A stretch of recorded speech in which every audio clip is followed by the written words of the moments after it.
you would like to know about me, right, as an instructor. So I will give a brief introduction about myself. So I am Akash Tyagi. I am associated with Vision IT since past 4 years now, I guess. And I have a total of 11 years of work experience into QA space, quality assurance space, wherein I have worked across various companies, projects, as well as tools.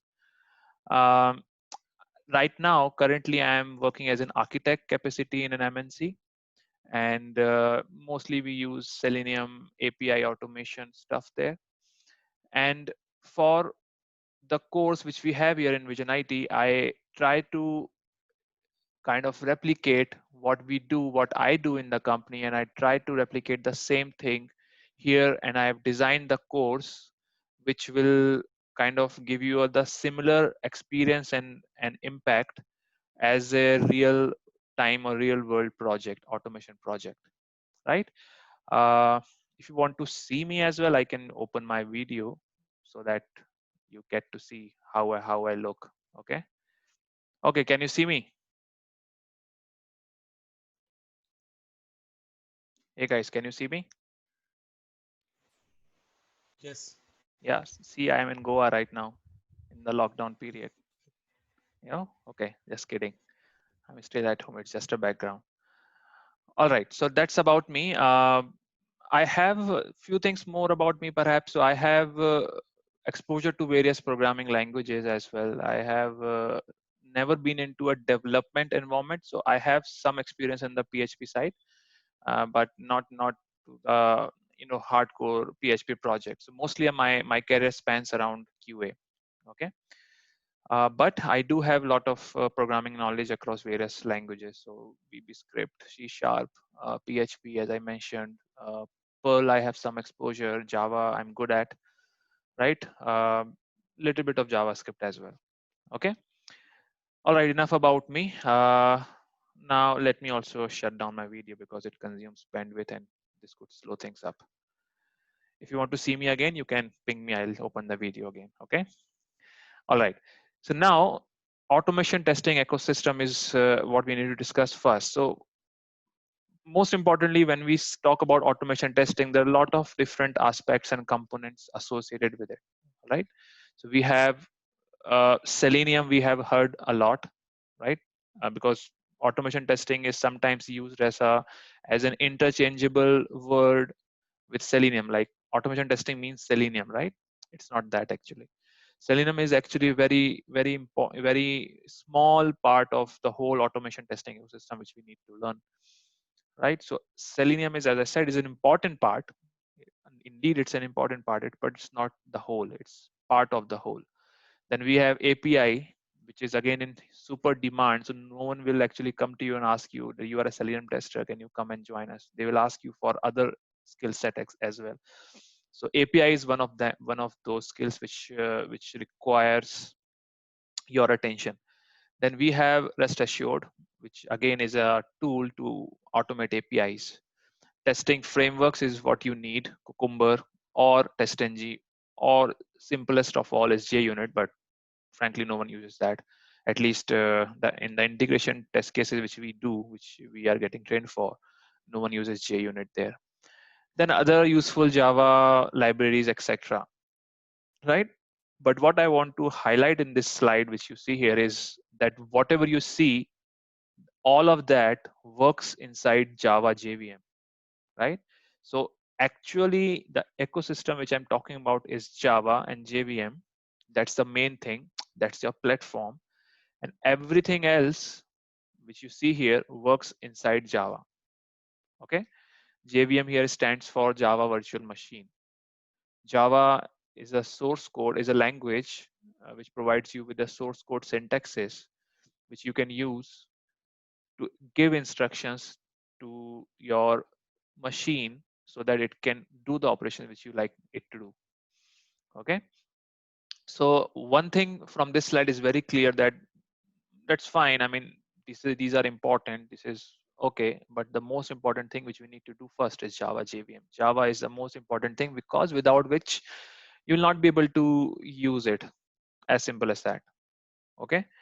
Uh, then I'll go to the next slide, which is again is of high relevance. Where do you fit in the project? Like whatever skill you're going to get when you do this automation testing, where will you find yourself once you get inside a project, isn't it? So we have so I have tried drawing some block diagrams. I should say oversimplified the things which happen in a company, because if I don't oversimplify it, you won't understand it. But thus to just this is just a glimpse of how a project looks like and what are the things which happen in the project. So first of all, we have client stakeholders. These are the one who give you a project. Let's say you are in a company, these are the ones who will give you or ask you the requirements for something to happen, right? Then we have business analyst team. These are the ones who understand those requirements, and they convert that requirements to a more readable format. So something like you want to have furniture being created, so you'll go to a carpenter, right?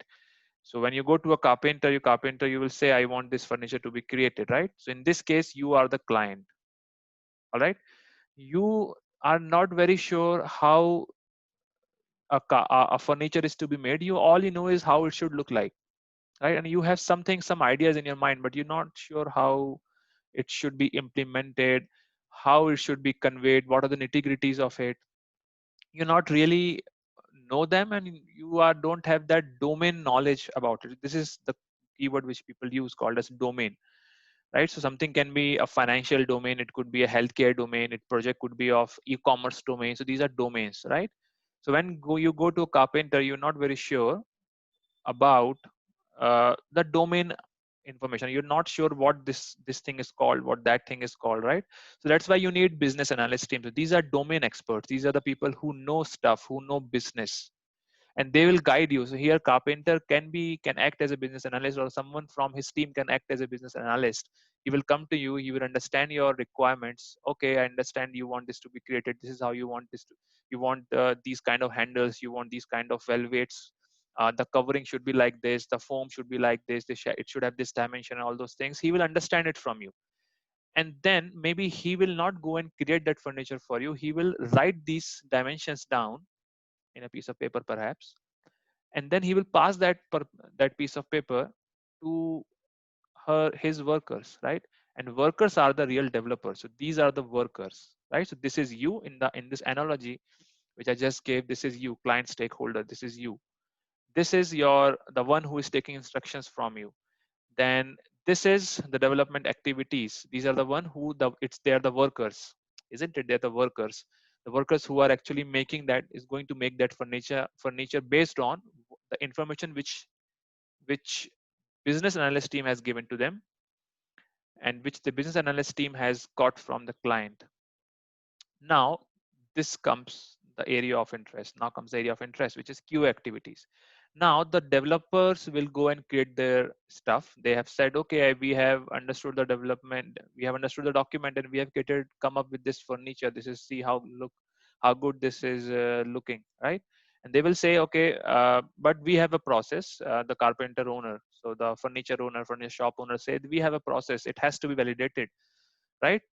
This is called as quality assurance activities, QA activities. Now in the QA activities, there are different segments here: functional, non-functional, and automation QA testing, automation QA team. Now this is basically where you fit in. Now let me explain what these are. Anyone aware about what functional and non-functional, what are functional thing, what are non-functional thing? No, no one? Anyone care to answer? Perhaps a guess?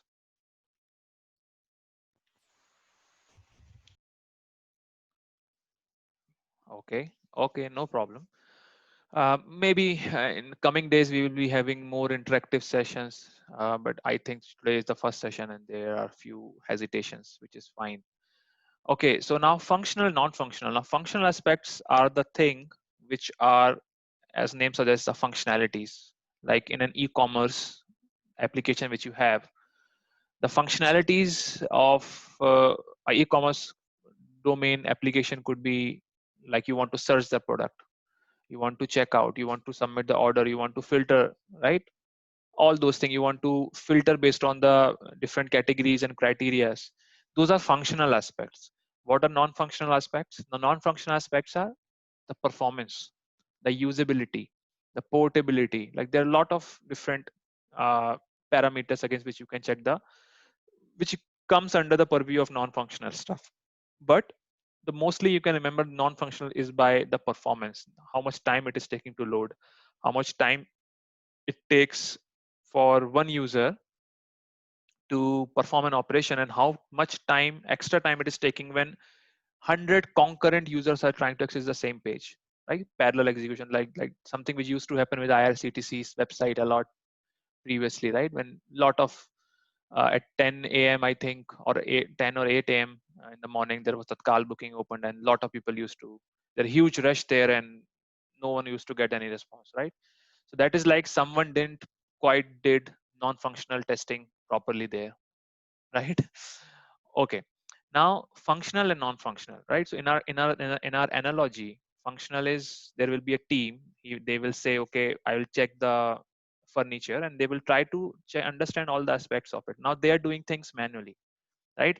They're checking, so they will take that letter, that note from the business analyst team, and they will kind of try to figure out what was written in the document and what is there in the product. So they compare the requirement with the product. That is a work of a QA team basically. So you also is a QA. You, when you get trained from here, you also will be acting as a quality assurance person, a tester, or in your case it will be automation tester. I'll come to that what that is, but essentially you will be a quality assurance, or you will be called as a tester. Now how a tester does its job, there are two ways you can do it. Either you can do it manually, or you can automate that process. So the idea is, in the case of this analogy, the worker will come and check the furniture based on the requirement which he has seen in the document. He will check everything. Okay, it has to be red color. Yes, this is red color. It has to have four legs. Yeah, it has four legs. It has to have these handles, polished handles. Yeah, it has polished handles.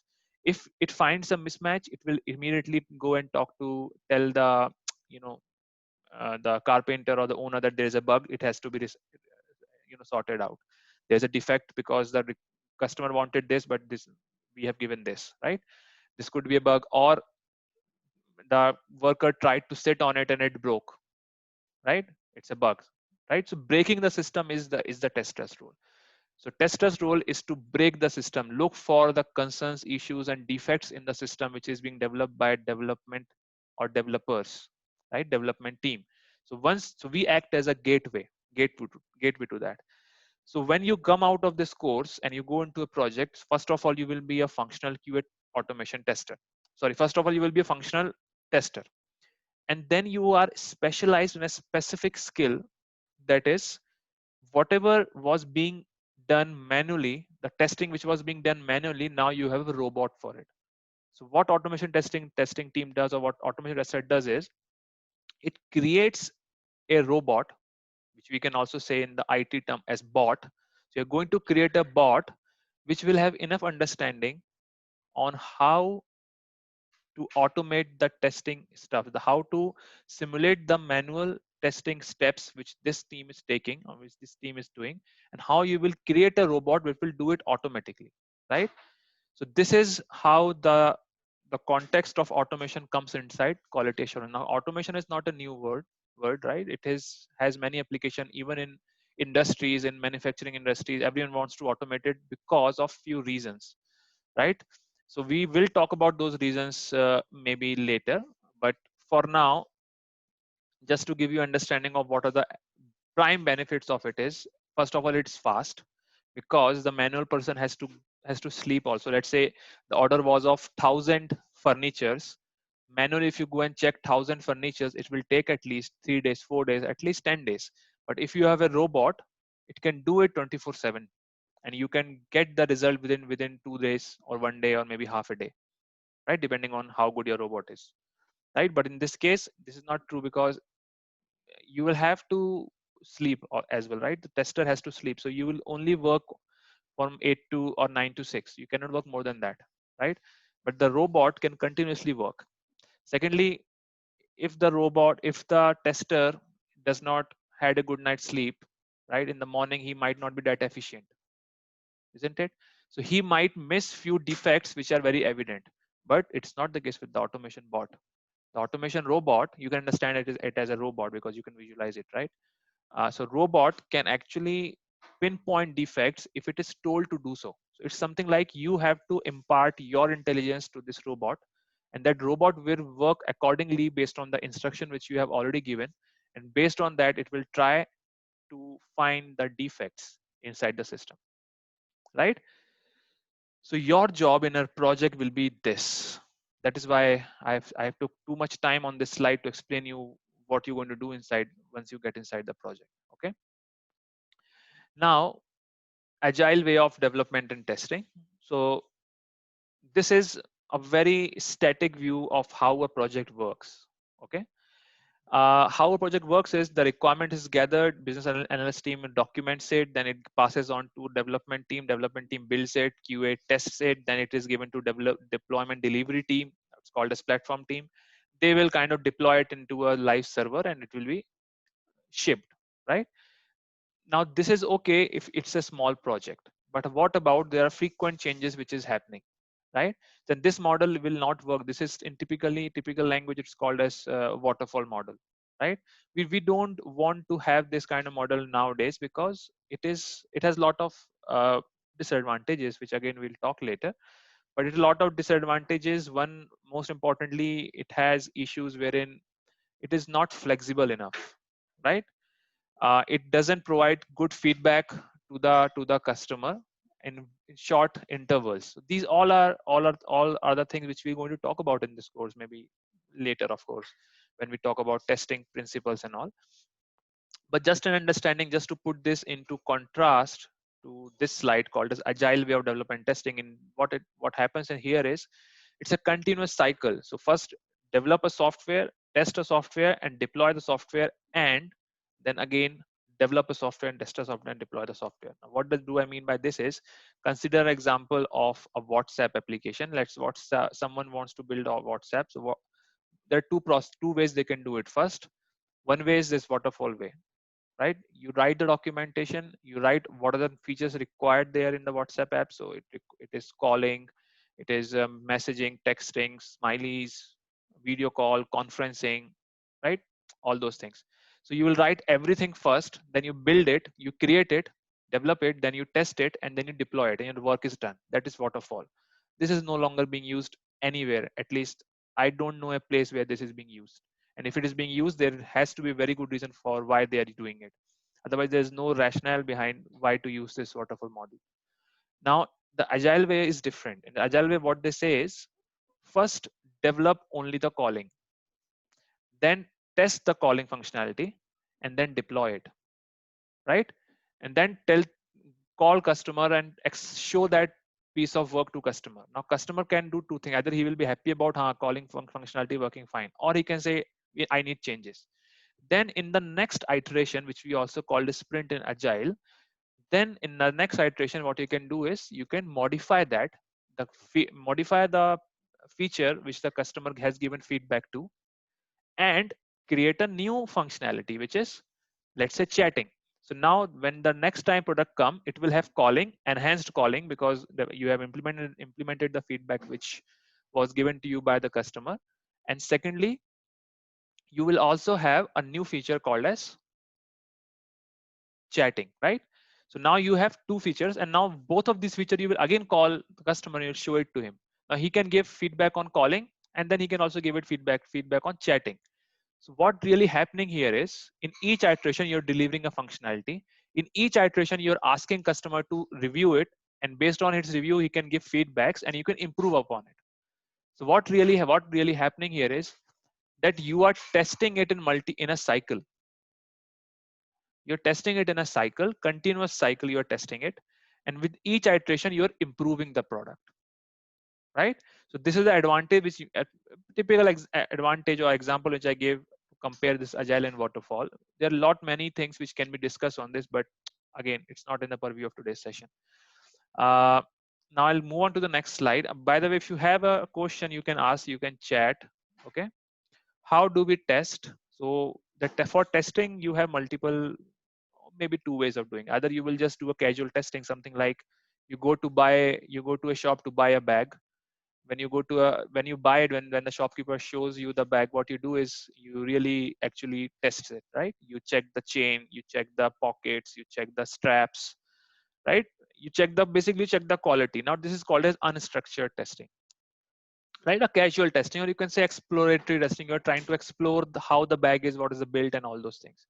The problem with this approach is you might miss few important things, right? Because since it's casual, no one is documented anywhere, you really don't have much idea how it would really look like, okay? Or how would a hidden defect surface later. You are not very sure of it. The risk here is that you buy that bag, you pay a cost to it, and when you try to make use of it, it gets its chain stops working, or maybe internal chain, there is a chain hidden inside and that was not working, right?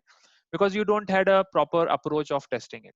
Now structured testing, which is you have a document, so you first creates list of test cases, a carefully written test cases, right? You test based on carefully written test cases, and in each test case, when you write these test cases, you kind of write very minute details about the bag. You understand all the aspects of the bag, all the components, all the inner workings, everything, and you try to write test cases for it, right? And then you take that document with you. All right, something of this sort also happens with us sometimes when you say, okay, I'm going to buy this car. So we say, okay, can anyone suggest me how to buy this car, right? Or where to go and buy the car, and what are the things I should be checking before I buy a car. So you will go to your uncle or maybe more experienced person, and they will tell you, okay, check that, check this, check the handles, it should have power system or power braking or this kind of AC or this kind of extra. What really happening is the experience. They are giving you some level of experience. So something here, these test cases are written by experienced professionals and who are like domain experts also, and they know what are the areas of the application or the product which could go wrong. So in the case of e-commerce, maybe search could go wrong, maybe payments could go wrong, right? So they write test cases based on all of this, and you as a tester are also responsible. So you have to become that experienced tester who can actually write the test cases, and that comes by experience, of course, and that we will be doing it as a part of a training program, okay? Giving you that experience on how to do or how to manage or how to write those test cases. Now once you understand that these are a test case which needs to be written, and then you go to shop and buy a bag, then you will test the application based on these test cases, these requirements, and then there are somehow less chance of missing a issue, because in that list there will also be a test case which would be dictating you that go inside the bag and check the inner pocket, and then you go and check it, then you find a defect, then you say, shopkeeper, no, this is wrong, please correct it, or maybe give me something else, right? So this is comes under structured testing. This is unstructured, this is structured testing. Now let's come here. Why do we automate? This is very important point which we discussed it already. Why do we automate? Because of two reasons. We need to get results faster, and secondly, we need to have accuracy, because we uh, iPhone. I have someone called as iPhone. His mic is on. Do you want to say something? If not, then you can go on mute. If you want to ask, maybe you can. You can. Can you? Do you want to ask? Okay, I don't think so. So I'll put you on mute.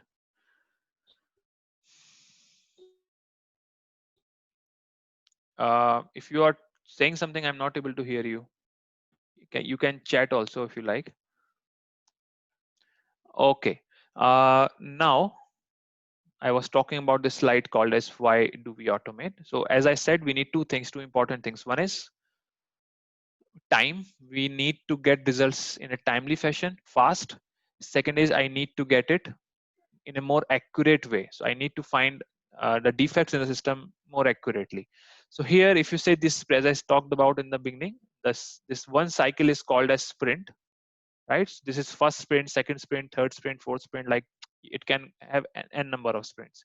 One sprint or one iteration usually spans around 2 weeks, or mostly more, not more than 3 weeks. So every week you will have some test cases written, right? So with every functionality, you need to write more test cases, right? So you write some test cases for that first sprint, and one person can execute them in a day. Then in the next sprint, because they are now new functionality, I'm taking example of WhatsApp in here. So in this case, you have two features which was delivered in the second sprint, isn't it? So let's say number of test cases which came up was 50. Now if you can recall, the test cases are, because we are doing structured testing and we are writing test cases for each scenario. Like in the bag example, chain is working, pocket is right, steps are right? These are test cases, right? So these kind of test cases we have to write when you actually work on a IT project. So when you write these test cases, with every sprint, you will have these test cases being incremented or increased in number. So sprint 250, and then the moment you come to sprint 50, you will might have 1,000 test cases. Now the problem here is when there were 10 test cases, a single person was able to execute them. But when you had 50 test cases, single person might not be able to execute them, because single person can only execute 10 test cases per day. So what you can do, your answer to that is, okay, let's hire 5 more people, then we can do it in one day. But what happened? Cost got increased, right? And when it comes to the 50, sprint 50, when you have 1,000 test cases, you cannot keep on increasing the people, right? Because with each people, there is a cost associated with it, right? So what the problem would happen, you will say, okay, I can still have 5 people only, but now they will take it more time. So 5 people now, let's say taking 10 days or maybe 20 days to do the test case, complete the test case. Now the cost did not increased, but time to market got increased this time, right? Because now you're taking more time to test the application, so the cycle here will be longer, right? You cannot deliver the project or product or functionality fast enough. What you will lose? Hell lot of money. A simple example is, MI launches a new phone. It says, who can sell my phones fast? Amazon says, I can do it in 2 weeks. Flipkart says, I can do it in 5 weeks, because my test team doesn't have automation and I have limited resources. So what do you think, to whom MI will send its phone to? Right? To Amazon, of course. So Flipkart in this case would lose a lot of money, right? So time to market is a very important consideration. You cannot afford to kind of you cannot afford your business to go away to your competitors just because you can't do it fast, right? So this is important. Now to answer to these things, is the automation. So automation, when you implement automation, your cost doesn't increase, and when you do automation, you do it fast. Because in automation, when your cost doesn't increase because you don't hire new people, thus you have one robot, it can do the job of 5 people. And then you have time to market, which is, it can do it faster, and most importantly, it will do it accurately. Because as I said, if this one person in this 5 people doesn't had a good night's sleep, they will not be that efficient next day, and what will happen, they might miss a defect. But the automation bot will not have that problem. Okay, guys,